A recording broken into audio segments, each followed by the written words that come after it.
Donc, le but ici, c'est de vous aider à bien comprendre le mariage, la relation que vous avez. Parce qu'une personne qui a la lumière, c'est une personne qu'on ne peut pas amener par tout vent de doctrine. Pourquoi? Parce que tu as la connaissance, tu sais ce que tu dois dire. C'est ce que nous voulons faire. Donc, ici, le but, c'est de vous montrer d'abord que le mariage, en tout cas pour ceux qui sont dans le mariage, si vous l'avez bien compris, ben vous irez au ciel. Si tu n'as pas bien compris le mariage, beaucoup de ceux qui se disent chrétiens vont rater l'enlèvement. Pourquoi? Parce qu'ils n'ont pas compris le mariage. Le mariage, c'est au fait Christ avec l'Église. C'est là-bas que nous avons l'exemple, comme on dit, de base. C'est Christ avec l'Église. Et deuxième exemple de base, c'est l'esprit et le corps. Donc c'est ces deux mariages-là qui définissent en fait tout le mariage qui vient après. Donc c'est d'abord Dieu avec l'homme, c'est-à-dire Christ avec l'Église, et deuxièmement, l'homme qu'on a créé et qu'on a soufflé à l'intérieur. L'homme qu'on a soufflé, c'est ça le mari. L'homme qu'on a créé ou qu'on a formé, c'est ça la femme. Et si vous comprenez ces mariages, ben, vous avez bien compris le mariage jusqu'à la fin. C'est très important. Donc ici, je vais prendre d'abord Éphésiens avec vous. Je vais prendre Éphésiens. Donc ce que je vais faire, je vais d'abord argumenter ce mouvement. Ouais. Ça vient où ces sons-là? Je vais d'abord argumenter. Je prends Éphésiens chapitre 5. Je prends Éphésiens chapitre 5. Je commence à partir du verset 22 qui nous aide tellement.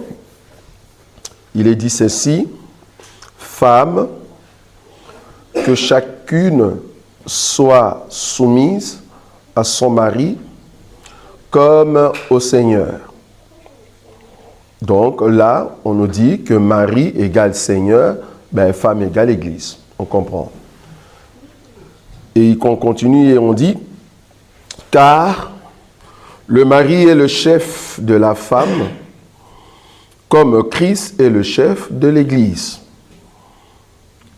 Un homme qui ne comprend pas qu'il est chef dans la maison, c'est comme si tu nous disais que Christ n'est plus chef pour l'Église.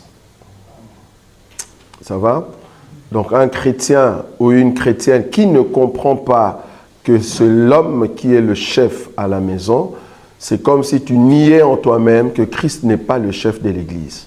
Mais si tu es chrétien ou chrétienne, tu dois d'abord comprendre cela. C'est comme si tu niais que l'esprit qui est en toi n'a pas le pouvoir sur ton corps. Or, c'est l'esprit qui est le chef du corps. Très important. Si vous comprenez cela, ça va vous amener au ciel. Bon, je sais qu'il y aura des questions et c'est là-bas qu'on va commencer à adapter vos questions par rapport à ces deux mariages. C'est-à-dire Christ avec l'Église, le corps avec l'esprit. Ça va? Très important. Et il continue, il dit, donc car le mari est le chef de la femme, comme Christ est le chef de l'Église, qui est son corps. Est-ce que vous voyez ça? Comme Christ est le chef de l'Église, qui est son corps. Donc, Église égale corps. Christ égale mari égale esprit. Ça va? C'est comme ça que nous allons marcher. Christ égale mari égale esprit. Femme égale Église égale corps. Ça va? C'est comme ça le mariage. On continue.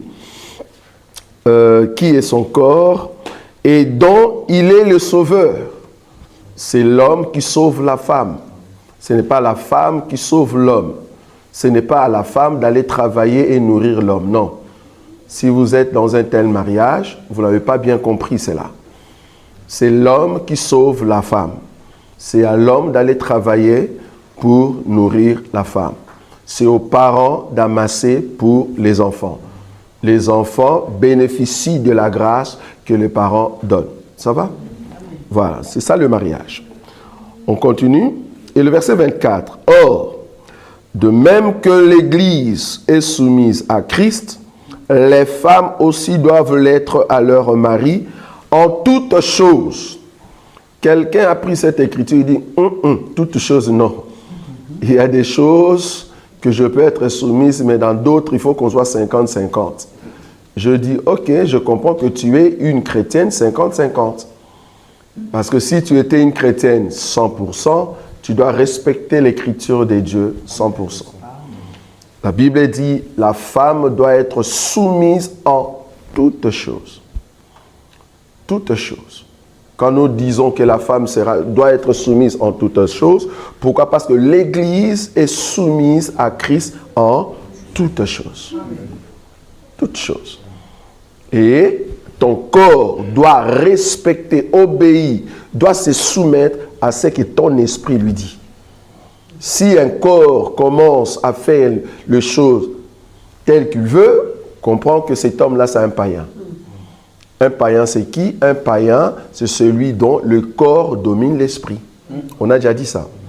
Ça va? Donc, un couple foutu, c'est quel couple? C'est un couple où la femme domine l'homme. Une église qui ne va pas au ciel, c'est quelle église? C'est une église qui a l'autorité sur Christ. C'est-à-dire, c'est l'église qui décide quelle parole utiliser. Ce n'est plus la parole de Dieu, mais c'est l'église qui décide comment guider la parole de Dieu. Là, c'est une femme qui a l'autorité sur Christ. Ça va? Donc, c'est comme ça que nous allons partir et nous allons poser, au fait, les éléments. Donc, la femme doit être soumise en toutes choses. Et nous allons maintenant voir ces choses-là. Et quand nous parlons de l'homme et la femme, nous sommes certifiés que nous sommes dans les cadres de chrétiens, chrétiennes.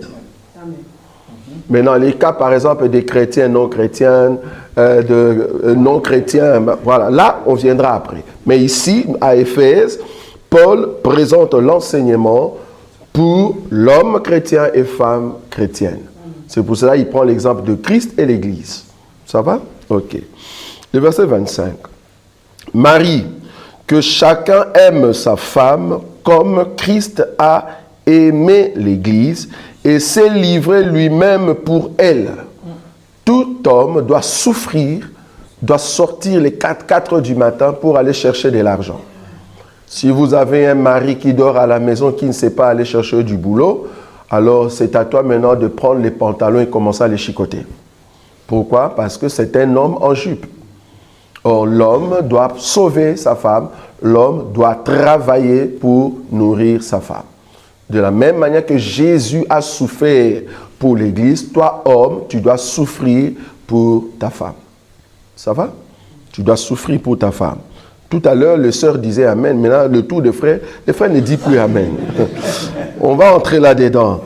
Marie, que chacun aime sa femme comme Christ a aimé l'Église et s'est livré lui-même pour elle, afin de la sanctifier en la purifiant et en la lavant par l'eau de la parole.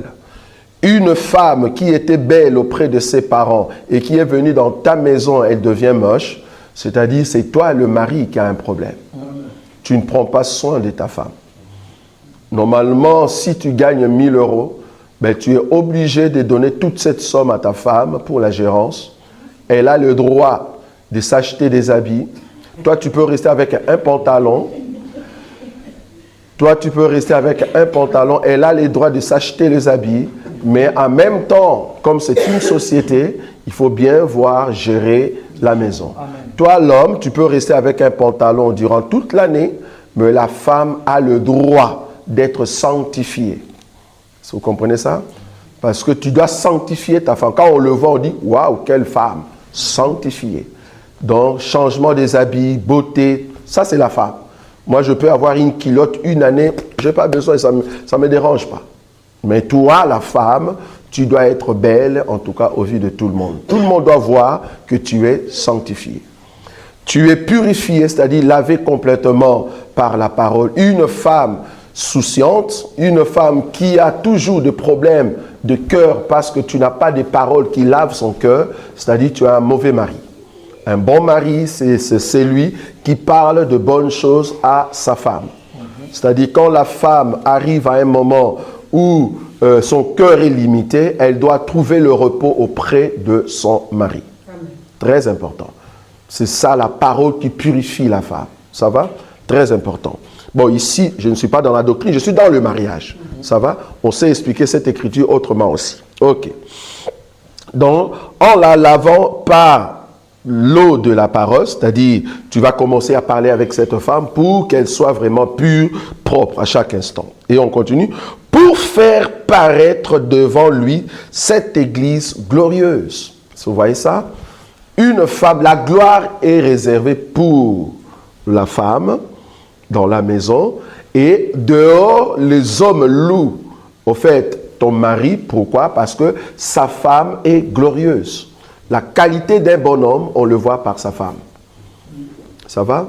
Si ta femme, elle ressemble à une femme qui sort tout droit de la brousse, comprends que c'est toi qui es le méchant. Normalement, toi, tu dois t'effacer et on doit voir la beauté de ta femme. Très important. Pourquoi? Parce que c'est la femme qui montre, au fait, la valeur de ce que tu es. Aujourd'hui, Jésus, on ne le voit pas. Pour voir Jésus, il faut le regarder à l'église. Une église forte prouve la puissance de Jésus. Une église remplie d'onction prouve combien Jésus est puissant. Mais vous ne voyez pas Jésus. Mais nous, église, femmes, nous sommes là. Mon esprit, vous ne le voyez pas. Pour comprendre mon esprit, c'est l'expression de ce qui est à l'intérieur. Vous voyez? Donc le corps qui est là, c'est l'expression de ce que l'esprit a donné ordre. Aujourd'hui, tu vas t'habiller comme ça. Voilà. Donc ce que vous voyez, c'est l'esprit qui a donné l'ordre et le corps a été soumis à ce que l'esprit lui a dit. Et voilà. Donc ce que vous voyez ici, c'est ce que mon mari m'a dit de mettre. Est-ce que vous comprenez ça? Donc quand je vois une très belle femme qui est mariée, ça prouve la puissance de son mari. Ok? Voilà. Donc, le verset 25, « Marie, que chacun aime sa femme comme Christ a aimé l'Église et s'est livré lui-même pour elle, afin de la sanctifier en le purifiant et en le lavant par l'eau de la parole. » 27, « Pour faire paraître devant lui cette Église glorieuse, sans tache, ni ride, ni rien de semblable. » Là, on parle de tout ce qui est le soin cosmétique de la femme. Une femme a besoin d'être lavée, purifiée, comme je dis ici, mais moyennant quelque chose. On a besoin d'argent. Donc l'homme, tu dois à tout prix mettre ta femme à l'aise. Ça va? La femme doit être propre, sans ride, ni tache. Voilà. Donc nous, Église, quand nous étions encore des païens, nous avions le fait de taches. Il y avait de rides sur nous. Mais en venant chez Jésus, qu'est-ce qu'il a fait? Il est parti dans des pharmacies qu'on appelle l'enseignement. Et là-bas, il nous a acheté des produits qui coûtent trop cher pour enlever nos taches, pour enlever nos rides. Et aujourd'hui, nous ressemblons à des bébés. Pourquoi? Parce que le Seigneur a lavé notre corps. Vous voyez ça? Notre vie a été lavée par le sang de celui qui est mort à la croix. C'est ça ce que l'homme doit faire. L'homme, quand tu acceptes la femme chez toi, tu dois faire de ton mieux que cette femme devienne plus belle quand elle était encore chez ses parents. Pour prouver que tu es un bon homme. Très important. Dans notre évangile, il est strictement interdit. J'ai bien dit dans notre évangile, il est strictement interdit de cacher à sa femme le code de sa carte bancaire. Tu ne peux pas. Tu es obligé de tout dire à ta femme. Jésus, avant de partir, a dit, je vous ai tout dit. Je veux partir, je veux préparer une place et je reviendrai vous chercher et je vais vous amener là où je serai. Jésus ne nous a rien caché. Donc, un mari qui cache des choses à sa femme, c'est un mauvais mari. C'est un mauvais mari. Et la femme sera ouverte devant ce mari-là. Pourquoi? Parce que le mari lui a montré toutes choses. Du coup, la femme aussi suit. En fait, la femme, c'est comme un enfant. Un enfant qu'on guide bien, vouloir ou pas, cet enfant sera une personne bien éduquée. C'est ça une femme. Une église, pour comprendre une église, comprend juste la puissance de Jésus. Vous voyez ça? Pourquoi? Parce que l'église suit les pas de Jésus. Très important. Donc, la femme, vouloir ou pas, suit au fait le comportement de son mari. Suit le comportement de son mari. Quand on dit pour faire paraître devant lui cette église glorieuse, sans tache, ni ride, ni rien de semblable, c'est parce que la femme, c'est elle qui rayonne dehors pour qu'on comprenne à qui on a affaire comme homme. Donc, quand tu vois la qualité d'une femme, tu comprends directement la qualité de cet homme qui est au fait caché qu'on ne voit pas. Très important. Le verset 28, attends, mais je continue quand même le verset 27. Donc, pour paraître devant lui cette église glorieuse, sans tache ni ride, ni rien de semblable, mais sainte et irréprochable. 28. C'est ainsi que le mari doit aimer sa femme comme son propre corps. Donc, la femme est comparée au corps. Vous voyez? C'est ce que je vous ai dit ici. Donc, nous allons marcher avec corps, esprit, Christ, Église, ton mari et toi. Ça va? Ou soit ta femme et toi. C'est comme ça que nous allons marcher. Donc, le verset 28, c'est ainsi que le mari doit aimer sa femme comme son propre corps. Celui qui aime sa femme s'aime lui-même. Car jamais personne n'a haï sa propre chair, mais il la nourrit et en prend soin. Il la nourrit et en prend soin. Une femme qui ne mange pas bien, allait dire à ses frères d'abandonner la Bible. La femme doit bien manger, même si toi tu ne veux pas manger, mais la femme doit manger. Toi, mari, si tu ne peux pas manger, mais ta femme doit être nourrie. Si les parents ne peuvent pas manger, mais les enfants doivent manger. Vous voyez ça?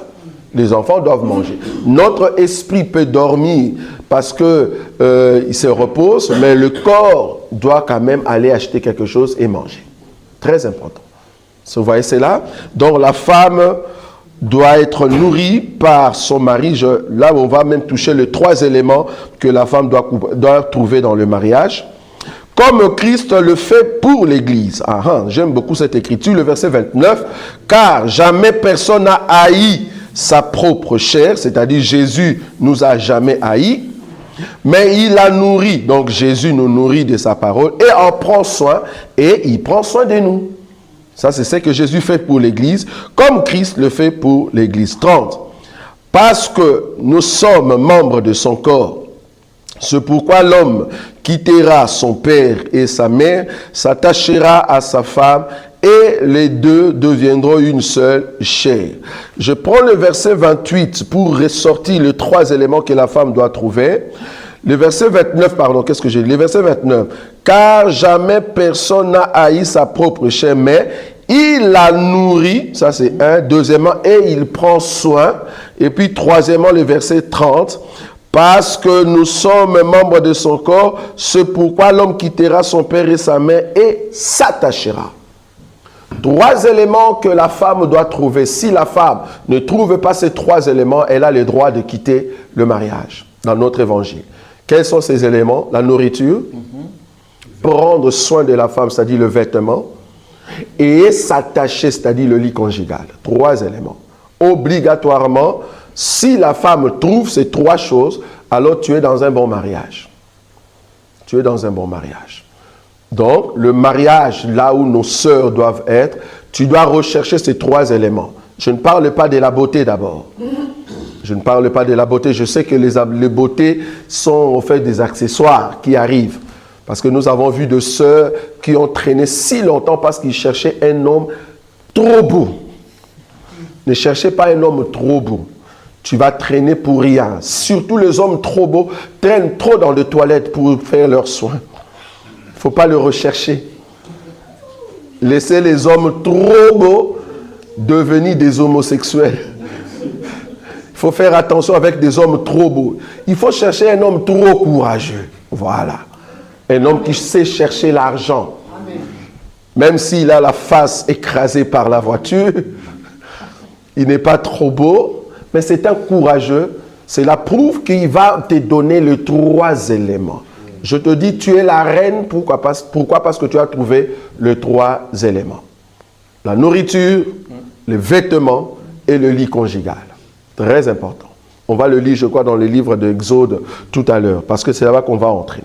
Et le dernier verset, voire même avant-dernier, dans le verset 31 d'abord, c'est pourquoi l'homme quittera son père et sa mère et s'attachera à sa femme, et les deux deviendront une seule chair. 32, c'est mystère et grand. Je dis cela par rapport à Christ et à l'Église. Tout mariage dans les Seigneurs, c'est toujours par rapport à Christ et l'Église. Donc quand tu veux enseigner sur le mariage, ne sors pas dans tes pensées. Ce que tu fais dans les mariages, c'est comme Christ et l'Église. Voilà. C'est ça la clé. La clé du mariage, c'est comme Christ et l'Église. Bon, il y aura d'autres questions que nous allons poser et nous allons le voir par rapport à Christ et l'Église. Comment est-ce qu'on peut remédier à cela?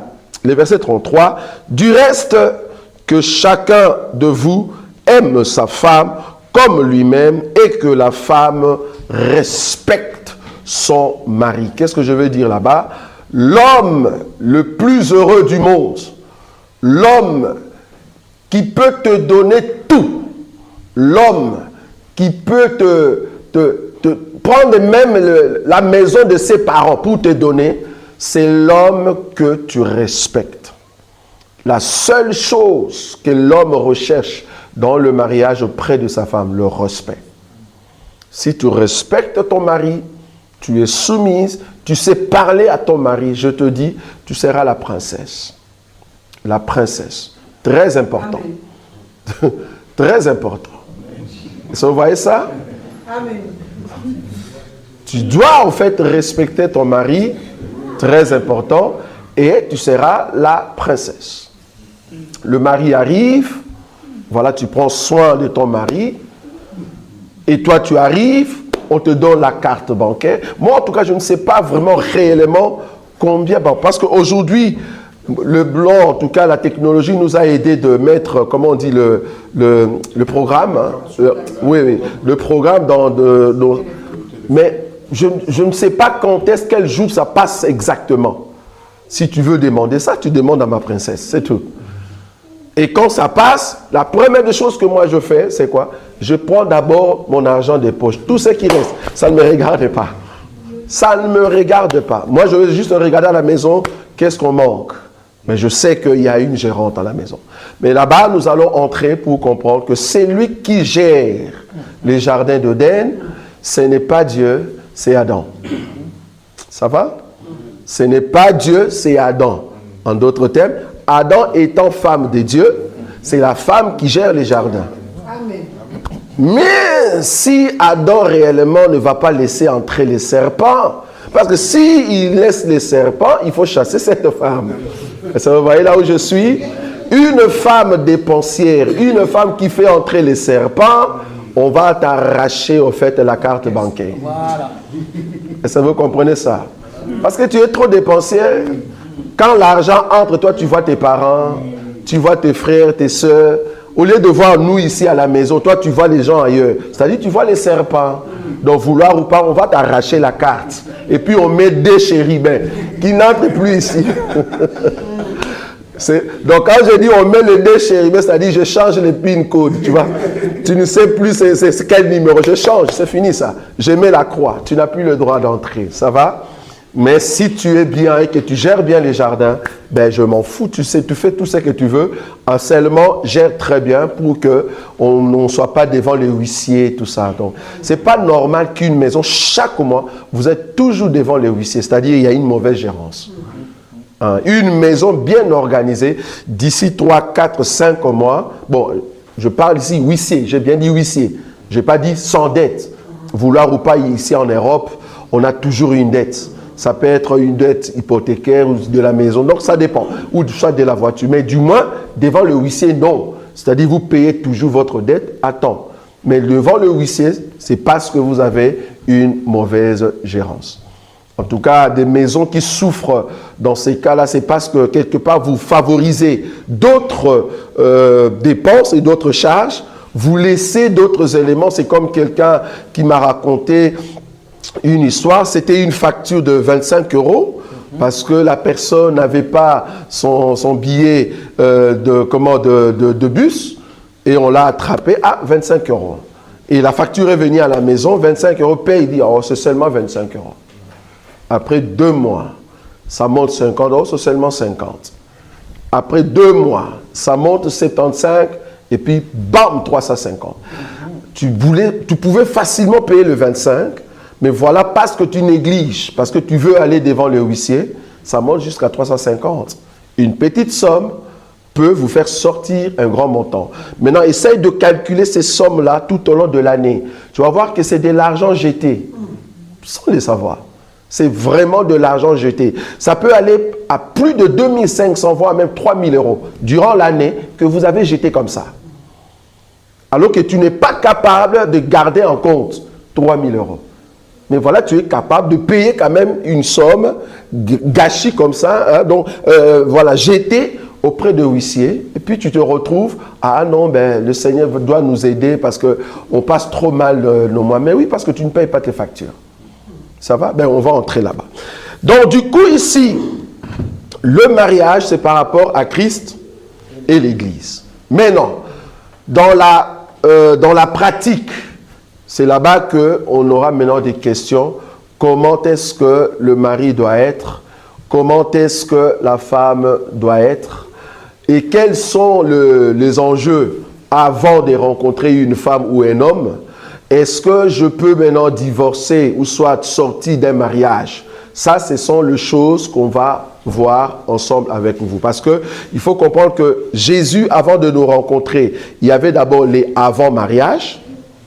Et alors, le jour où nous allons entrer complètement dans ces mariages, parce que jusqu'à aujourd'hui, si vous ne savez pas, nous ne sommes pas encore mariés officiellement avec Jésus. Ça, vous savez, non? La fête de noces, normalement, c'est lors de l'enlèvement. Ça sera la fête de noces. C'est là-bas que nous entrons comme un peuple et à la même sémence avec Jésus, c'est-à-dire plus jamais nous allons pécher. Pour le moment, il y a encore les rides qui sont sur nous, il y a encore des tâches qu'on doit nettoyer par le produit que le Seigneur nous a acheté, c'est-à-dire la parole de Dieu. Plus on écoute la parole de Dieu, les tâches tombent, le riz tombe, jusqu'à ce que nous aurons la beauté exacte que Jésus veut, et c'est alors que nous allons monter au ciel. Ça va? Et c'est là-bas que nous entrons dans le mariage. Dès que nous sommes unis avec le Seigneur, vouloir ou pas, dès que nous avons la certitude, c'est-à-dire la mort ne peut plus nous frapper. Ça, c'est l'Église qui va monter en enlèvement. Ça va? Donc, il y a avant le mariage, pendant le mariage et après le mariage. Mais avec nous, avec le Seigneur, il n'y aura pas d'après. Parce que ceux qui sont avec le Seigneur, il n'y aura pas de divorce. Pourquoi? Parce que Jésus, c'est un homme idéal.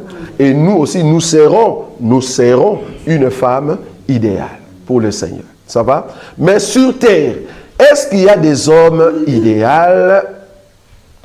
ou de femmes idéales? Nous voulons le voir. Moi, je dis oui, mais il faut en trouver. Est-ce qu'il y a de femmes idéales? Je dis oui, mais il faut en trouver. Maintenant, comment trouver un homme ou une femme qui respecte exactement la parole de Dieu, c'est-à-dire avant le mariage? Ça va? C'est là-bas que nous allons poser des questions, en tout cas pour ceux qui ne sont pas mariés. Qu'est-ce qu'il faut faire dans un mariage qui ne va pas bien? Quels sont les éléments? Nous allons voir par rapport à la parole de Dieu. Est-ce que je peux sortir d'un mariage où on me tabasse tout le temps? On me tape tout le temps. Est-ce qu'on te tape parce que tu es têtu ou on te tape parce que tu ne veux pas faire ce que le mari dit? Si tu es têtu, on te tape, ça s'appelle correction. Ça s'appelle correction parce que la Bible dit le fouet, il ne faut pas épargner le fouet à ton fils. En d'autres termes, il ne faut pas épargner le fouet à ta femme. Quand je dis fouet ici, ce n'est pas fouet physique. C'est-à-dire, c'est pas le comportement de l'homme pour prouver à la femme que ce que tu as fait, je n'ai pas aimé. Ça va? L'homme peut afficher un comportement pour dire à la femme, ce que tu as fait, je n'ai pas aimé. Ça va? C'est ça, au fait, la punition. Je n'ai pas dit de prendre de coups. Un homme qui frappe sa femme, la Bible va te poser la question, est-ce que tu peux prendre le fouet et taper sur ton corps? Si tu sais le faire, tu peux taper ta femme. Ça va? Donc, si tu ne peux pas te taper toi-même, donc ne tape pas la femme. Comprends? Donc, je ne peux pas taper ma femme parce que je ne peux pas me taper. Mais je sais corriger mon corps. Ça, on est d'accord? Je sais corriger mon corps. Je sais dire à mon corps, tu ne manges pas pendant 3 jours.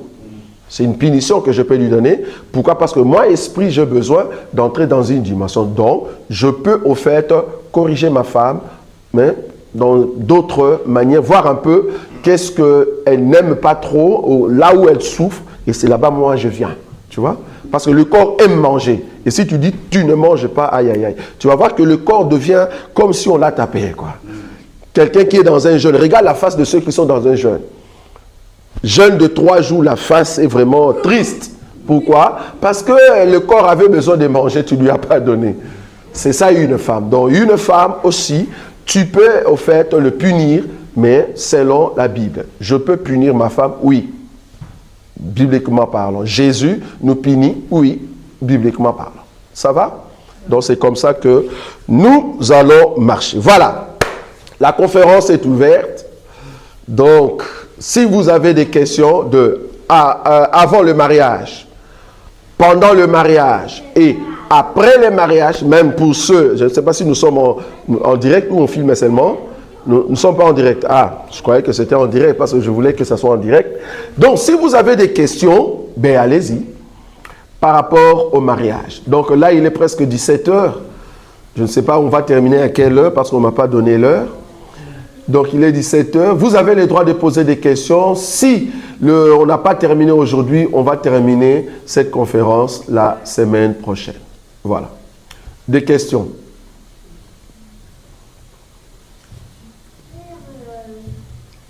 Oui.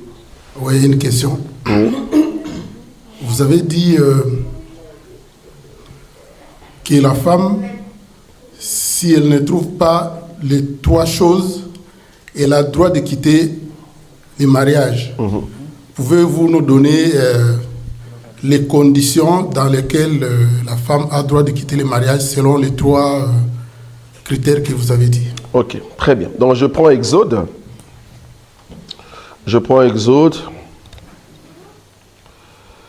Exode chapitre 21, c'est ça? Oui. Le verset combien?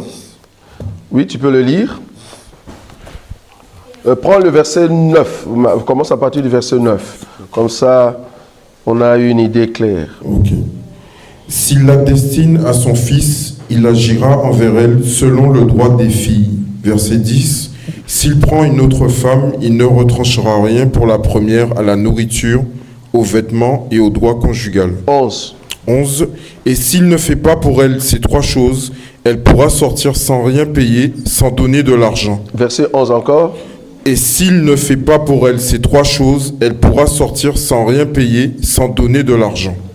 Donc, une femme qui entre dans un mariage, dans notre évangile, si la femme ou si l'homme ne fait pas pour cette femme les 3 choses ici, la femme peut sortir de ce mariage sans rien payer. Elle a les droits. Maintenant, les conditions, comment le faire, parce que ce n'est pas que tu entres du coup et puis, où sont mes 3 choses? Mais il n'y en a pas, je pars. Non, ce n'est pas comme ça. Donc, il faut faire d'abord le 1 Corinthiens chapitre 7. C'est là-bas que nous allons. 1 Corinthiens chapitre 7. 1 Corinthiens chapitre 7. Qu'est-ce qu'il est dit là-bas? Nous allons prendre quel verset qui va nous aider ici? 1 Corinthiens 7.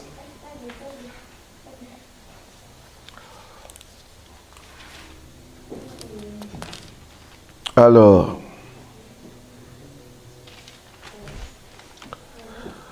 je prends le verset 8.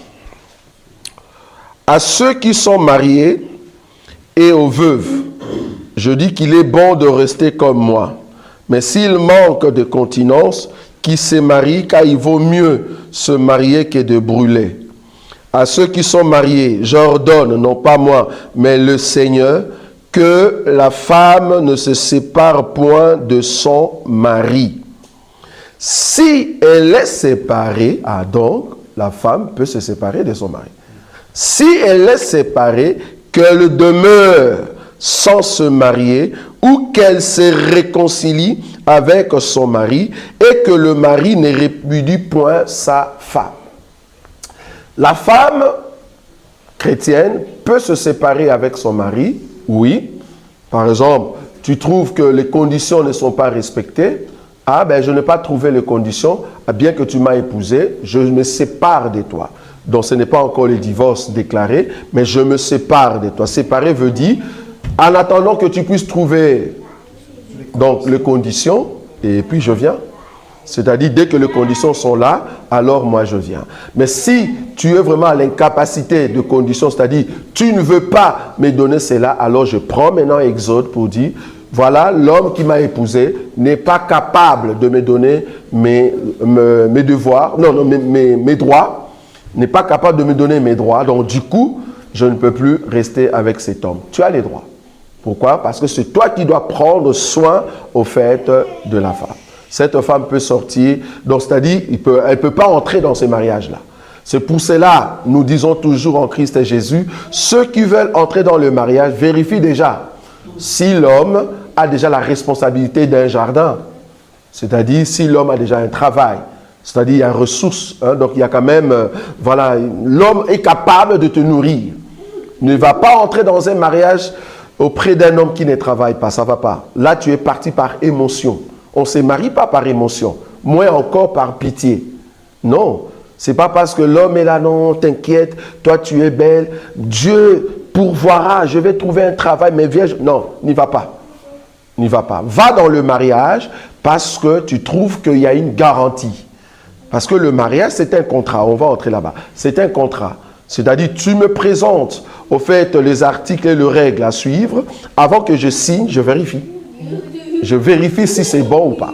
Ça va? C'est très important. Donc, il faut vérifier, au fait, auprès de l'homme, si réellement, au fait, l'homme peut vous aider à aller de l'avant. C'est très important. Ça va? Donc, du coup, c'est un contrat qui va vous aider à aller de l'avant, surtout pour votre vie. Ça va? Donc, la femme peut sortir de ce mariage-là. Voilà. Oui, c'est bon. Oui.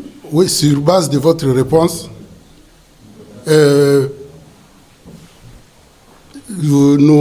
vais prendre l'exemple, par exemple, de chez moi à Kinshasa. Il y a beaucoup de couples, ils ont commencé, tout était correct. Le mari avait du travail.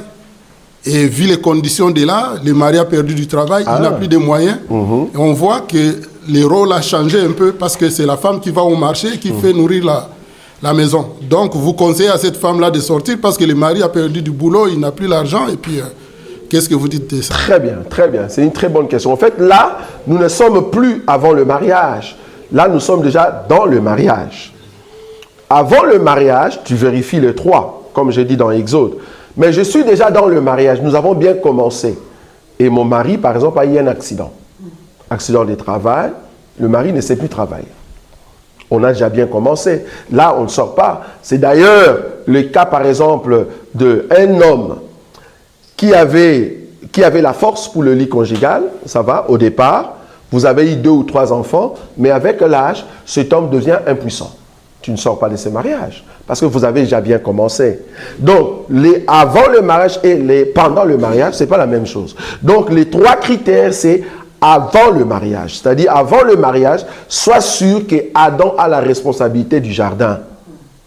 Mais n'entre pas dans un mariage où le mari ne travaille pas. Il faut entrer dans un mariage où le mari va prendre soin de toi. Maintenant, pendant le mariage, s'il arrivait que cet homme n'a plus de boulot, vous continuez? Vous continuez dans ce mariage, tu ne sors pas. Tu ne sors pas. Voilà. Ok, je ne vais pas monopoliser la parole. Tu peux continuer à poser si au cas où il y a des questions. Oui. Vous avez répondu à 50% à ma question que je vais poser maintenant. Oui, vas-y. Une femme qui a tous ces 3 critères-là, oui. Vous êtes déjà dans les mariages, oui. Et maintenant c'est la femme qui a une intervention chirurgicale, oui. Et puis vous ne pouvez plus la satisfaire à la maison. Oui. Et qu'est-ce qui se passe? Qu'est-ce que vous conseillez à cette femme-là? Parce que c'est elle maintenant, elle doit sortir. Non, parce que vous êtes déjà dans le mariage. Avant le mariage, là, non. Mais pendant le mariage, je suis obligé de continuer avec cette femme-là ou de continuer avec cet homme-là. Pourquoi? Parce qu'au départ, ce n'était pas ça. Donc, du coup, pendant le mariage, tout ce qui arrive, je continue. Donc, je ne chasse plus. Je continue. La seule chose que je peux chasser la femme, ou la seule chose qui peut nous séparer, ça sera maintenant l'adultère ou l'infidélité. Ça, c'est autre chose. Mais avant les mariages, la seule chose qui ferait que je ne puisse pas entrer dans les mariages, c'est quoi? Je ne trouve pas mes 3 critères. Ça, je n'entre pas. Mais si j'entre, alors que le monsieur avait le 3, pendant le mariage, tout ce qui arrive, j'assume. Donc, je continue. Je ne sais pas si j'ai répondu. Pas encore. Oui, un peu, oui. Oui, ah bon? Donc, Okay. vous continue. fermez la porte à toutes les femmes qui ont des problèmes de santé Oui. d'entrer dans le mariage. Si, par exemple, vous connaissez déjà une femme que vous êtes habitué, mais c'est une chrétienne, mais elle ne peut pas satisfaire l'homme au lit. Au lit. Donc, vous fermez la porte, elle ne peut pas se marier. Non, si on ne s'est pas encore marié Oui, et que la femme a un problème de santé oui. pour entrer dans le mariage, ici je parle, c'est la femme qui vérifie l'homme. Hein. C'est la femme qui vérifie auprès de l'homme si l'homme a les 3 critères pour que la femme entre. Maintenant, changeons de côté. Oui. Si la femme est malade, comme tu as dit, Oui. mais toi, l'homme, avant le mariage, tu t'informes. Quel est le problème que tu as? C'est là-bas que nous allons voir un mariage fondé sur un mensonge. Normalement, tu as le droit de briser ce mariage. C'est-à-dire, la femme, elle sait très bien qu'elle ne peut pas concevoir. Elle sait très bien qu'elle a un problème. Elle sait très bien que moi, en tout cas, niet. Elle doit dire ça à son mari avant le mariage. Tu ne peux pas cacher cela. Parce qu'il faut tout dire avant le mariage. Jésus nous a tout dit avant le mariage de noces. Donc, tu dois tout dire. Maintenant, si vous entrez dans le mariage et que toi, l'homme, tu acceptes cette femme dans cette condition-là, tu n'as plus de choix. Là, nous sommes d'accord. Mais au cas où tu ne savais pas et la femme avait caché, c'est là-bas nous disons que le mariage a été fondé sur un mensonge. Donc, je dis, je peux fermer la porte à une femme qui a un problème de santé si moi, je ne veux pas cette femme-là. Mais je peux dire, je t'aime tel que tu es. Tu peux entrer dans le mariage. Là, c'est la foi de l'homme. C'est la foi de l'homme. Mais je ne pêche pas si je dis, avec ta santé, je ne saurais pas t'épouser. Je ne pêche pas. Avec ta santé, je ne saurais pas t'épouser. Comme la femme aussi. L'homme avoue que voilà, je suis impuissant. En tout cas, dans notre famille, on a un problème de concevoir. Si toi, la sœur, tu dis, Dieu pourvoira, mais je t'accepte dans les mains. Ça, c'est toi, la sœur. Voilà. Vous entrez dans les mains. Tout ce que tu vas subir là-bas, tu ne sors pas. Voilà. Mais si, par exemple, tu dis, avec ton impuissance, je préfère qu'on s'arrête ici. Voilà. Tu n'as pas péché, ma sœur. C'est dans ce sens-là. Donc, ça dépend maintenant de la foi de la personne. Si tu penses que tu peux aller avec cette personne, ben vas-y. Si tu penses que tu ne pourras pas, tu ne pêches pas si tu dis, on ne va pas se marier. Je ne sais pas si j'ai répondu. Oui, c'est bon. Voilà. OK.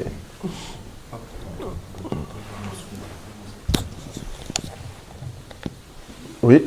Ma question était par rapport à la soumission. Oui. J'aimerais que vous puissiez bien étayer là-dessus parce qu'il y a beaucoup d'hommes qui interprètent mal cette question de soumission. Okay. Est-ce soumission veut dire donc ne rien dire, même quand on voit l'autre en erreur, ou sinon on passerait pour une insoumise parce qu'on a osé montrer, parce que tout de suite c'est interprété, oui, soumission, il faut tout le temps rester là, obéir, suivre à la lettre, et même quand l'autre en erreur, vous avez comparé par rapport à l'Église et Jésus-Christ et l'Église.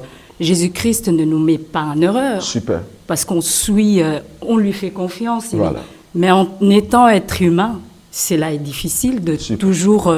oui, je dois être soumise, mais quand l'autre est en erreur, dois-je donc me taire? Super, très bien. Je crois que tu l'as bien soulevé, hein, que c'est par rapport à Christ et l'Église. Or, Jésus ne peut pas nous mettre dans des conditions où on souffre. C'est-à-dire où Jésus se met dans une situation où elle tape vraiment à côté, quoi. Et que nous, il faut qu'on puisse venir l'aider. Non, Jésus étant parfait, donc il nous amène toujours sur un chemin où on se dit, ah, c'est l'homme toujours qui a raison. Tu vois un peu. Maintenant, dans la pratique, ce que tu touches, en fait, je comprends que c'est un mariage où l'homme, étant homme, humain, a pris une décision, mais qui n'est pas juste. Normalement, comme c'est une société, même si tu es homme, ramène quand même l'idée auprès de ta femme et vous regardez ensemble pour voir si ça va aboutir. C'est quel homme? C'est l'homme qui craint Dieu. L'homme qui craint Dieu amènera toujours les idées, pour fonder leur famille, amènera toujours les idées ensemble avec sa femme, parce que c'est une société. Une société là où il y a un président et le responsable ou d'autres personnes, ben, il faut s'asseoir ensemble et voir par rapport à un projet. Ça, c'est un homme. L'homme ne vient pas imposer. Non, l'homme ne vient pas imposer une idée. L'homme donne une vision. L'homme donne une vision et la femme, la femme analyse. La femme amène des idées, des conseils par rapport à cela. L'homme n'impose pas. L'homme qui impose, c'est l'homme qui ne connaît pas le Seigneur. Parce qu'il faut comprendre que la femme est soumise en tout pour l'homme qui a l'enseignement. Ce n'est pas pour un païen. Ici, Paul parlait de l'homme chrétien et femme chrétienne. Nous sommes à l'église. Mais si tu es devant un homme qui est païen, moi, en tout cas, votre pasteur, je te conseille de ne pas être soumise en toutes choses. Pourquoi? Parce que l'homme païen a des décisions qui ne mènent pas vers les seigneurs. Parce qu'on n'a pas le temps de mettre le schéma ici. L'homme païen est soumis à Satan. Alors, ce sont son papa, c'est-à-dire son mari, le Satan, qui lui donne des ordres. Et toi, maintenant, tu es chrétien dans ces mariages-là. Les ordres qu'il te donne, ça ne vient pas de Jésus, ça vient de Satan. Et toi, étant fille de Dieu, tu ne vas pas obéir à cela. Supposons. L'homme païen dit, on va aller à Arena parce qu'il y a un concert. On doit sortir, tu dois... Qu'est-ce que tu vas dire, toi, étant chrétienne? Non, je ne pars pas. Pourquoi? Parce que l'ordre donné au-dessus de cet homme-là, c'est Satan. Ce n'est pas Jésus. Si au-dessus de cet homme-là, il y avait Jésus, j'accepte. Parce que Jésus ne va pas nous envoyer à Arena.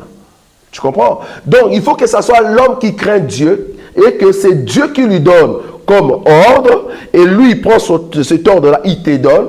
Toi, tu vérifies ça dans les Écritures, tu dis non, non, je dois être soumise. Maintenant, allons dans le cadre de projet. Vous avez un projet, vous voulez aller de l'avant. L'homme qui craint Dieu, il amène ce projet sur la table. Regarde ma femme, j'ai la vision de faire ça et ça et ça. Qu'est-ce que tu en dis? C'est ça un homme. L'homme ne vient pas dire, j'ai la vision de faire ça, toi tu n'as rien à dire, on continue. Non, ça c'est un homme qui ne connaît pas les seigneurs. Donc ici, il faut vraiment se mettre dans la peau d'une personne qui se dit, je suis dans quel mariage? Est-ce que je suis dans le mariage de chrétien ou non-chrétien, non-croyant et croyante? Ça, tout ça, il faut voir. Souvent, si le mari est païen et que le mari te fait sortir que la femme doit être soumise, il faut toujours lui dire, soumise, oui, si toi, tu es aussi soumise à Christ. Mais si tu n'es pas soumis à Christ, tu dois aussi te soumettre à Christ pour que moi, je respecte ce que tu dis. Mais si ce que tu dis ne vient pas de Christ, mais tu es soumis plutôt à tes idées, aux idées de Satan, moi, je ne vais pas respecter cela. Là, c'est dans un autre mariage, c'est-à-dire non-croyant et croyante. Mais dans les mariages de croyants, croyante, vouloir ou pas, c'est que l'homme te dit que tu dois être soumise, en réalité, c'est ce que le Christ a dit.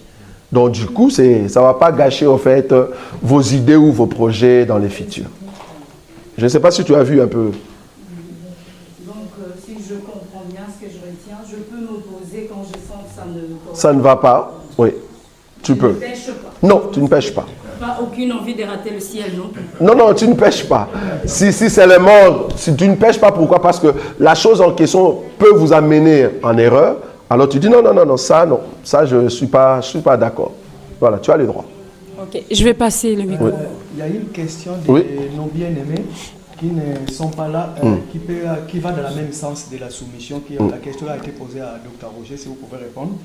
Alors, lors d'une fête païenne, la femme chrétienne, le mari qui est païen, pendant la fête, il y a la musique du Magilou System qui joue. Le mari se lève et il invite sa femme chrétienne pour danser dans la fête. Waouh! C'est quoi la part de la femme en pleine fête? Waouh! Ça, là c'est chaud. Voilà. Parce qu'en même temps, tu mets en danger la valeur de ton mari devant tout le monde. Parce que c'est ton mari quand même qui te dit « Lève-toi, on vient danser ». Moi, je crois qu'un mari qui te fait ça et qui sait très bien que tu es chrétienne, c'est parce que, ou soit tu ne montres pas vraiment ta chrétienté à la maison. Parce qu'un mari qui sait que toi tu ne danses pas, c'est là. Pourquoi il va te tenter à ces niveaux-là dans une fête? Ça, c'est vraiment une tentation en fait. Parce que là, en même temps, tu ne sauras pas dire non, parce qu'il a fait devant tout le monde, et c'est ton mari que tu ne peux pas gâcher sa personnalité. Je ne sais pas si vous voyez ça. Donc du coup, c'est que je conseillerais, si ça arrivait, ben, tu te mets debout et tu le tiens par la main. Au lieu de danser, tu dis, viens, on va d'abord parler. Mais du moins, vous êtes debout, tu vois, pour ne pas dire, je ne me mets pas debout devant tout le monde, tu vois. Mets-toi debout, prends le mari, mais ne va pas danser. Tu dis, viens d'abord, on parle. Et puis, vous faites comme si vous étiez sortis. Tu dis, mais qu'est-ce que tu veux me faire? Ça ne va pas, tu sais très bien que je ne peux pas danser. Tu ne peux pas faire ça devant tout le monde. Ça va? Tu as le droit de refuser cela. Tu ne peux pas danser, mais prends-le et ramène-le peut-être dehors pour dire que je ne vais pas danser cette musique-là. Mais fais de sorte comme si tu as accepté, tu vois. Tu te lèves quand même pour respecter la parole de l'homme qui t'a dit, lève-toi, on va danser. Et tu le prends par la main comme si vous alliez danser. Tu dis, viens, on va d'abord parler. Et puis vous sortez.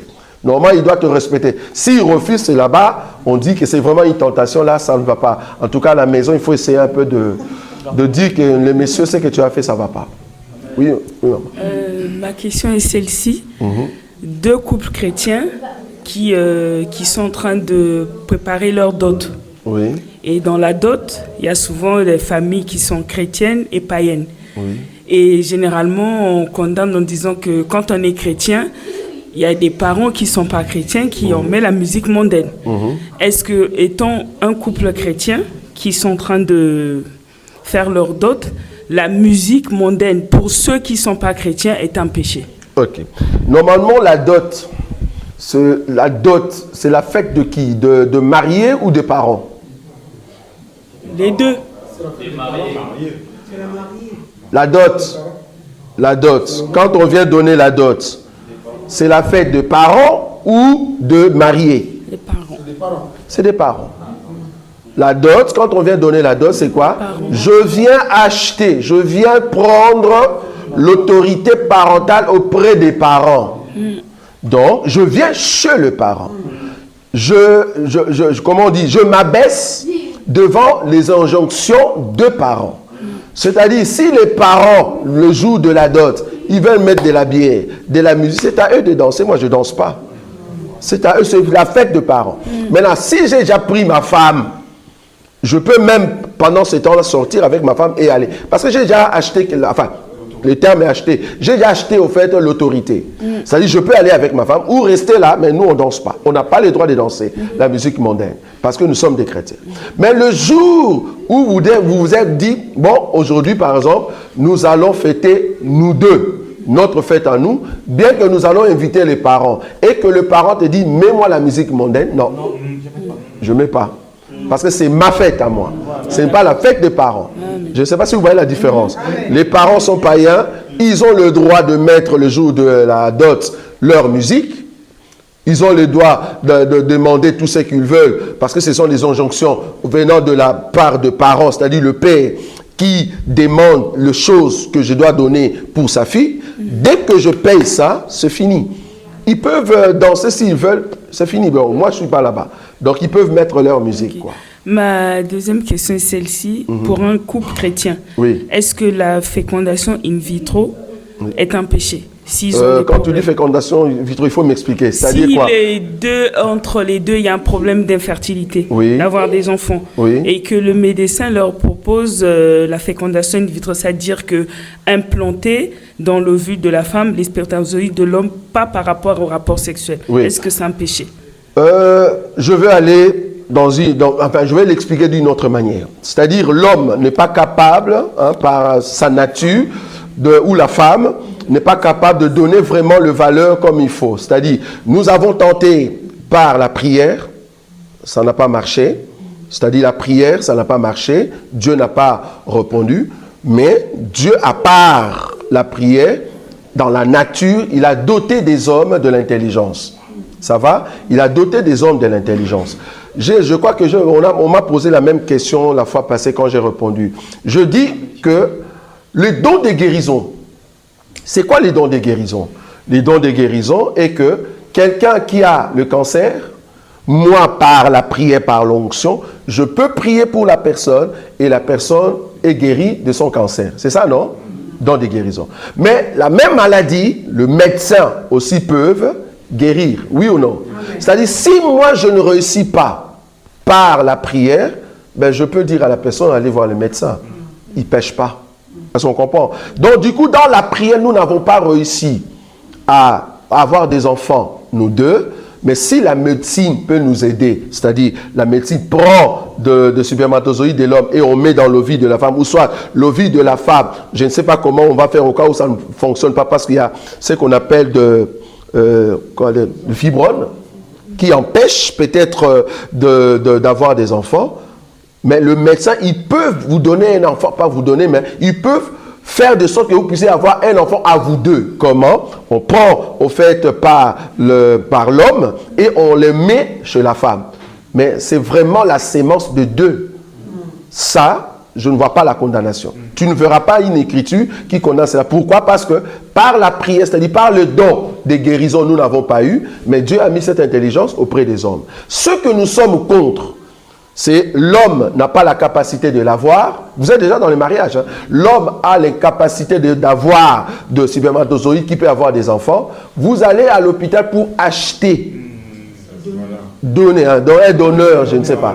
Pour acheter, ou soit la femme n'a pas la capacité de garder l'enfant. L'homme prend le spermatozoïde et on met dans le ventre d'une autre femme. Ça, nous sommes contre. Ça, nous sommes contre.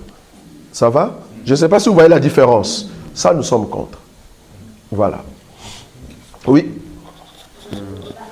En fait, moi, j'avais une question. Tu peux t'asseoir, ne souffre pas. Donc, j'avais une question, mais c'était un peu pour rebondir sur ce que frère Jimmy a dit. Donc, du coup, si j'ai bien compris par rapport aux questions qu'il a posées, dans un couple, quand ils sont pendant le mariage, si par exemple, il y a eu un imprévu, donc peut-être la femme, il y a eu un accident du côté de la femme ou de l'homme, donc c'est par rapport à leur foi, mais bon, ça, quand même, ils peuvent, pendant le mariage, ils peuvent quand même prier pour qu'il y ait une guérison, peut-être. Pour la guérison. Voilà, ils peuvent prier pour, voilà. Mais bon, s'il ne se passe rien, ils doivent quand même rester dans ce mariage-là. Oui, parce que vous êtes déjà dans le mariage. Voilà. Donc, il faut toujours faire la différence entre avant le mariage et pendant le mariage. C'est pour cela que nous disons toujours à nos frères et sœurs, avant d'entrer dans un mariage, vérifie très bien les contrats. Il faut bien vérifier les contrats. Un mariage fondé sur un mensonge, c'est pas bon. Là, il faut voir en tout cas les hommes de Dieu. Donc, avant d'entrer dans un mariage, tu dois tout savoir. Tu as eu combien de copains, tu as eu combien de copines. Il faut tout savoir. Parce que vouloir ou pas une personne que tu viens de rencontrer à l'âge de 24 ans, 35 ans, vouloir ou pas, si cette personne n'est pas vierge, vouloir ou pas, et la personne a rencontré d'autres personnes, tu dois avouer. On ne sait jamais si parmi les hommes que tu as rencontrés, il y a peut-être mon neveu là-bas. Donc, il faut quand même essayer de dire qu'est-ce qui s'est passé dans ta vie. Est-ce que... Voilà, il faut vraiment parler. Comme ça, tu as une idée de la personne que tu veux, en fait, épouser. Il ne faut pas avoir de surprise. Non, il ne faut pas avoir de surprise. De surprise du genre, par exemple, parce que c'est ce que le païen voit souvent, une personne qui parle avec un ton de femme, mais en réalité, c'est un homme. Vous allez, je ne sais pas moi, et puis tu découvres que c'est un homme. Non, la personne n'a pas avoué que c'était un homme au départ. Parce qu'il voulait gagner de l'argent. Ça, c'est le diable qui fait cela. Mais dans un mariage des enfants de Dieu, tu dois tout dire. Ne cache rien. Si tu as divorcé 3 fois, dis-le. Comme ça, l'homme, tu laisses l'homme ou la femme décider par rapport à ce qu'on appelle les CV. Tu vois, on appelle ça un peu CV. C'est mon CV, voilà mon CV. Toi, maintenant, les patrons, qu'est-ce que tu en dis? Ah, je trouve que ton CV, bon, tu peux quand même travailler chez nous. Ok, où est le contrat? On signe. Le mariage, c'est un contrat. Je présente mon CV. Toi aussi, tu présentes ta société. Comme ça, nous deux, nous regardons si c'est bon. Parce que même la société, pour que je puisse aller travailler, j'ai eu quand même des informations concernant cette société-là. Et j'ai dit, je peux aller travailler là-bas. Je ne peux pas, je suis un informaticien, ben je pars travailler par exemple dans une société des ingénieurs qui fabriquent des maisons. Ça ne va pas. Donc, il faut voir le contrat et la société. Et c'est comme ça que vous deux, vous allez signer le même contrat. Donc, c'est ça le mariage. Avant d'entrer, bien connaître son partenaire. Et comme ça, tu peux entrer. Ok. J'avais juste deux questions. Oui. Après, Oui, je allez-y. laisse la parole. Donc, toujours dans la même pensée. Du coup, toujours pendant le mariage, Oui. est-ce que, alors, quand l'homme ou la femme, un des deux, ne trouve pas ce qu'on a lu dans Exode Dans chapitre Exode 21, oui. comment, alors, donc vous avez dit, vous êtes allé dans Corinthiens, tout ça, vous avez parlé de la séparation, tout ça.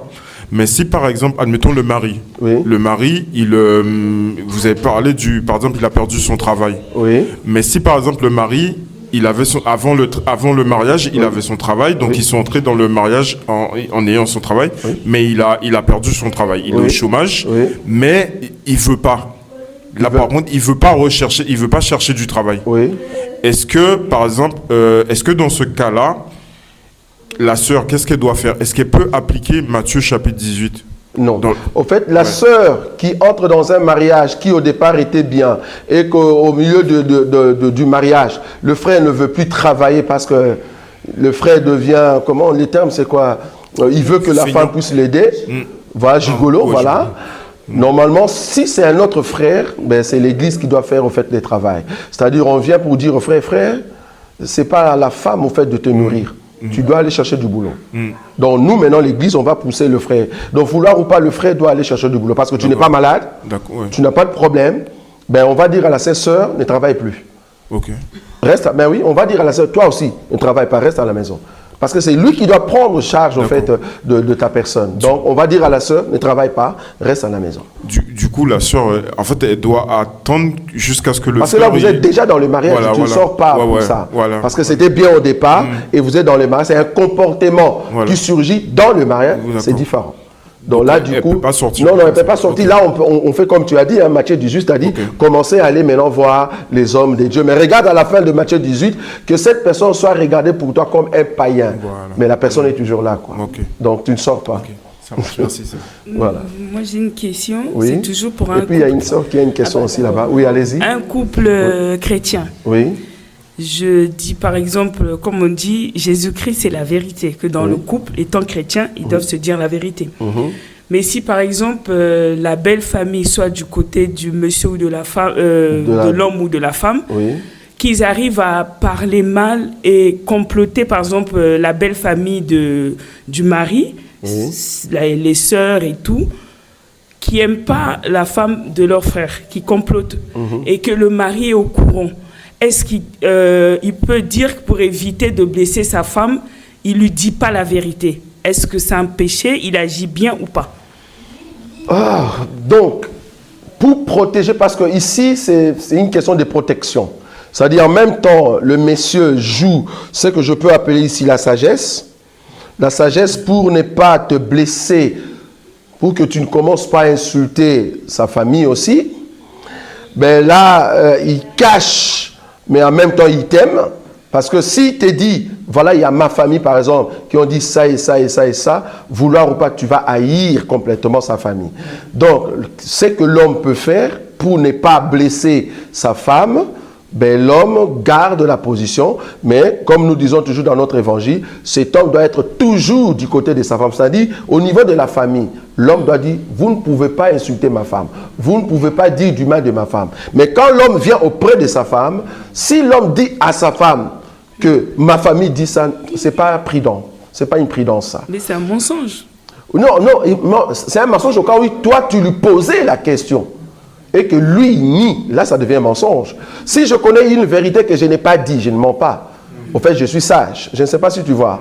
Par exemple, la police arrive pour attraper au fait de voleurs.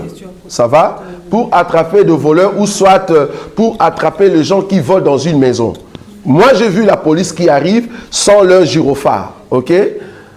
Étant enfant de Dieu, alors que le voleur continue de voler, je ne vais pas quand même dire, la police arrive, mais le monsieur va fuir. Je garde la vérité, étant donné que lui ne m'a pas posé la question, est-ce que la police arrive? S'il me posait cette question, je dis oui. Je ne vais pas mentir. Mais comme il ne m'a pas encore posé la question, ben je garde silence et la police arrive, prend le monsieur. Donc, ne pas dire une vérité là où il n'y a pas de question, ben, il n'y a pas de problème. Donc là, au fait, il joue ce qu'on appelle la prudence pour ne pas blesser sa femme, sinon la femme va commencer à insulter la famille du mari. Ça va? Oui? C'est où? Oui, allez-y, maman. Bonjour. Oui, bonjour. Alors, moi, j'ai une question. Est-ce qu'une femme chrétienne, pour un couple chrétien, pardon, Oui. une femme doit-elle être soumise lorsqu'elle découvre que le mariage est basé sur un mensonge, un ou des mensonges? Et que faire pour une femme, toujours dans un couple chrétien, lorsque le mari est toujours plus penché du côté de sa famille biologique? Voilà. Est-ce que l'homme est un chrétien? Oui. Alors déjà, je vais commencer par la deuxième question. Ce n'est pas possible, un chrétien, être penché du côté de sa famille, non. Parce que l'homme, vouloir ou pas, la Bible dit quittera. Donc tu dois quitter au fait complètement ta famille. C'est vrai que tu peux les appeler, mais ta famille, ce n'est plus tes parents, non. Ta famille, maintenant, c'est ta femme et les enfants. Ça, on est d'accord. Maintenant, est-ce que la femme peut quitter quand elle voit un mensonge? Maintenant, il faut déterminer ces mensonges-là. Hein? C'est-à-dire, c'est quel mensonge? Si c'est un mensonge du genre qui peut passer, là, il n'y a pas de souci. Mais il y a des mensonges où on peut dire, non, ça ne passe pas. En tout cas, je dois sortir du mariage. Prenons un exemple.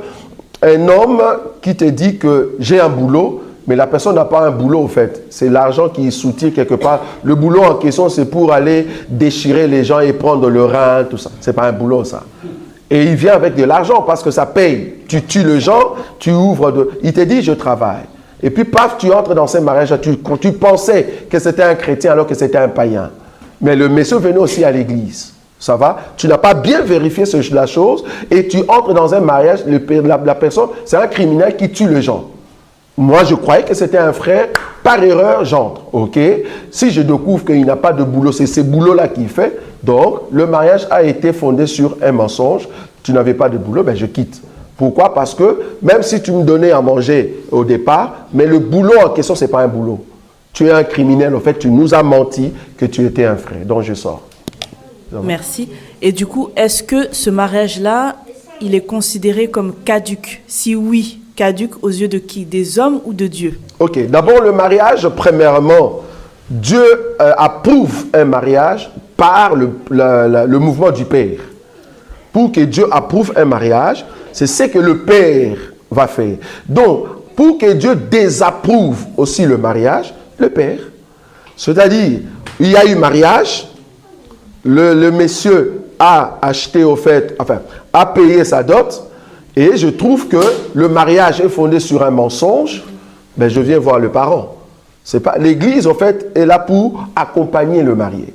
Je viens voir le parent, accompagné de mon pasteur. Regarde, l'homme auprès de qui tu m'as, en fait, envoyé, regarde, il y a ça et ça et ça. Ok, le père convoque la famille. Donc, votre fils, en fait, c'est un criminel, il tue les gens. On croyait qu'il travaillait, mais il ne travaillait pas, il déchire le ventre des gens.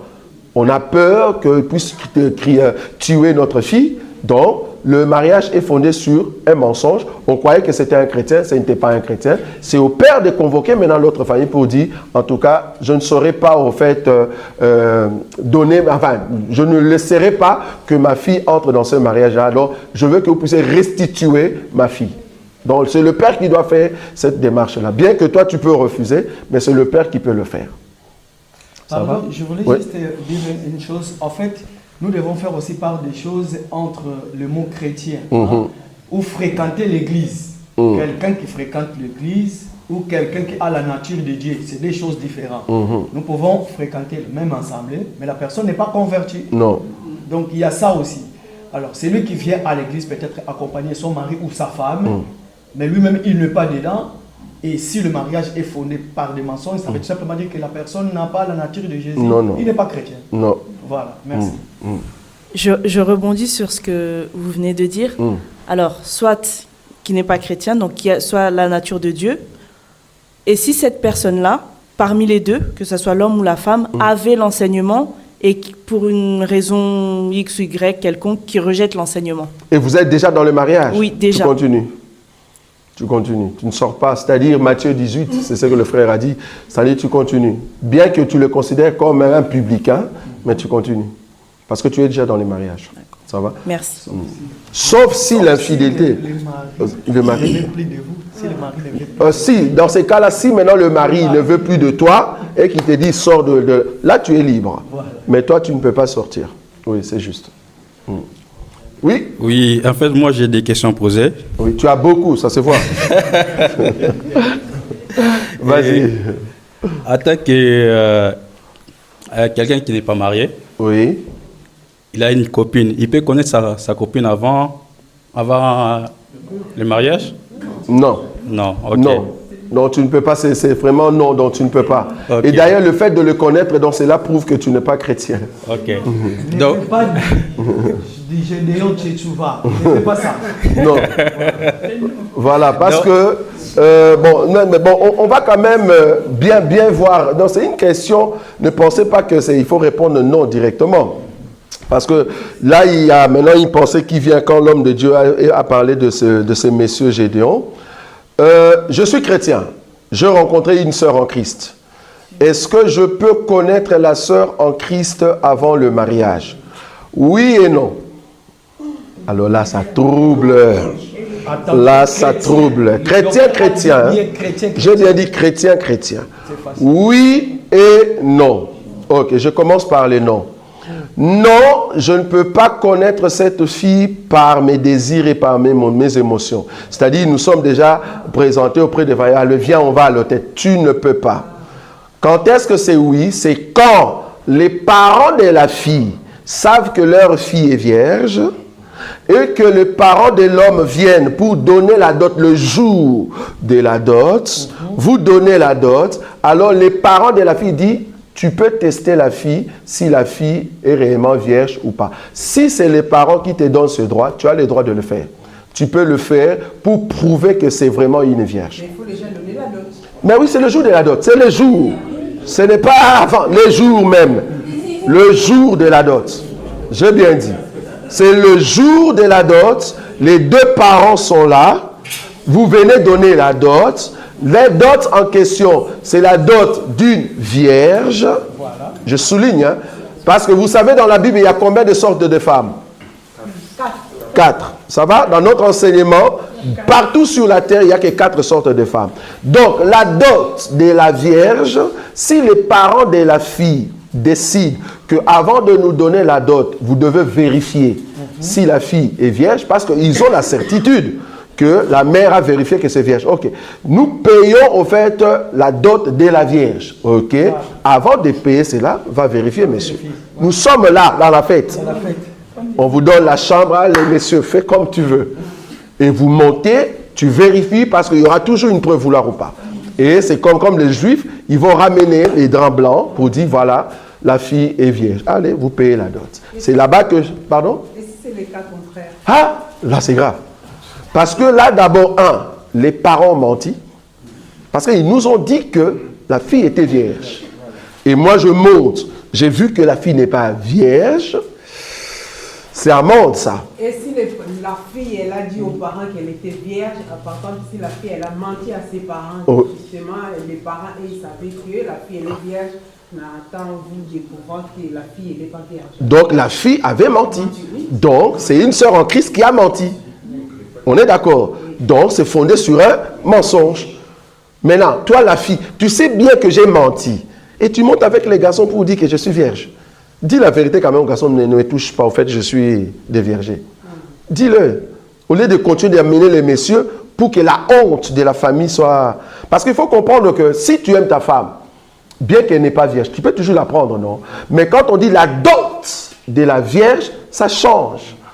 Tu peux être déviergé, il n'y a pas de souci parce que je t'ai aimé. Ce n'est pas ça qui est important. Mais du moins, on m'a dit que tu es vierge. Donc, si le parent, j'ai bien dit le parent de la fille, mais donne l'autorité, l'autorisation, voilà. L'autorisation le jour du mariage de connaître la sœur, je ne pêche pas. Je ne pêche pas. Parce que c'est le père de la fille qui m'a dit de le faire. Je le fais. Par contre, Par contre, comme ici en Europe, donc les Blancs, qu'est-ce qu'ils font? Tu es avec leur fille chrétienne, toi aussi chrétien, mais le père lui-même dit, mais tu peux déjà connaître. Non, je ne peux pas. Même si le père me dit, tu peux le connaître, je ne peux pas. Je dis non, j'ai besoin que je puisse d'abord racheter. Si tu me dis de le connaître et que tu me donnes aussi, au fait, l'autorisation, c'est-à-dire, plus jamais je vais payer quelque chose, là, il n'y a pas de souci. Par exemple, les Antillais, je crois, je ne sais pas si vous vous rappelez de notre frère Patou. Le frère Patou a rencontré une femme antillaise. Le frère Patou avait notre enseignement. La sœur, chez eux, au fait, tu n'as pas besoin de payer la dot, on te donne la femme gratuite. Oh, femme gratuite. On te donne la femme gratuitement. Donc, c'est-à-dire, c'est qu'eux, ils considèrent, c'est seulement quand le jour tu vas aller, au fait, à l'église. Or, nous, dans notre évangile, si le Père te donne gratuit, gloire à Dieu, c'est comme si tu me donnais ta canette. Tu dis, n'achète pas, prends gratuitement. Je prends, qu'est-ce que tu crois? Je prends. Vous voyez? Donc, du coup, le frère Patou a reçu une femme gratuite. Ça va? Donc, là, tu peux. Donc, du coup, la réponse du frère, oui et non. Ça va? Vous avez compris le oui et non? Oui, continue. Et la deuxième question est que